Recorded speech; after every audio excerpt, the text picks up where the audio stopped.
If the numbers n minus 2, 4n minus 1 and 5n plus 2 are in AP, find the value of n. बेटा हमें एक AP given है n minus two comma 4n minus one and 5n plus to, इसमें total 3 terms है और हमें ये कहा गया ये जो 3 टर्म्स है ना ये AP में है और हमें वैल्यू ऑफ n फाइंड करनी है।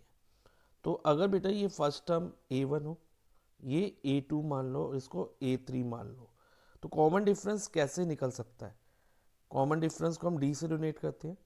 एक तो हम कर सकते हैं A2 माइनस A1 जो कि इक्वल होगा किसके, A3 माइनस A2 के, क्योंकि कॉमन डिफरेंस क्या होता है बेटा, difference between two consecutive terms. Consecutive terms means जो टर्म्स एक के बाद एक आ रही है, जैसे A1 के बाद A2 आ रही है, A2 के बाद A3 आ रही है, तो A2 माइनस A1 किसके इक्वल होगा, A3 माइनस A2 के।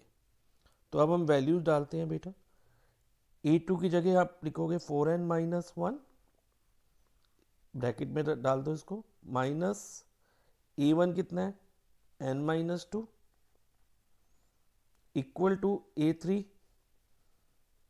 5n plus two in bracket minus A2 4n माइनस 1 in bracket. Now opening the brackets, तो बेटा 4n माइनस वन तो ऐसे ही आ जाएगा, माइनस n और इधर माइनस माइनस प्लस टू हो जाएगा, और इधर में बेटा हमारे पास 5n प्लस टू और माइनस 4n और माइनस माइनस प्लस वन। अब 4n माइनस n 3n हो गया बेटा, और minus one plus two plus one हो जाएगा, और इधर 5n माइनस 4n 1n, या 1n को आप n भी लिख सकते हो, और plus two plus one plus three हो जाएगा।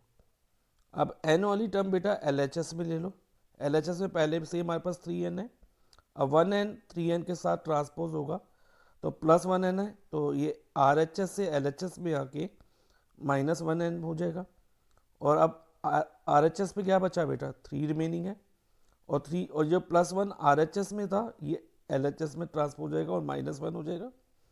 और बेटा अब 3n minus 1n is 2n और 3 माइनस 1 इज 2, और n is equal to 2 upon 2, और इसको लोएस्ट टर्म करो तो 1, तो n की वैल्यू हमारी बेटा 1 आ गई। So n is equal to 1 is our answer.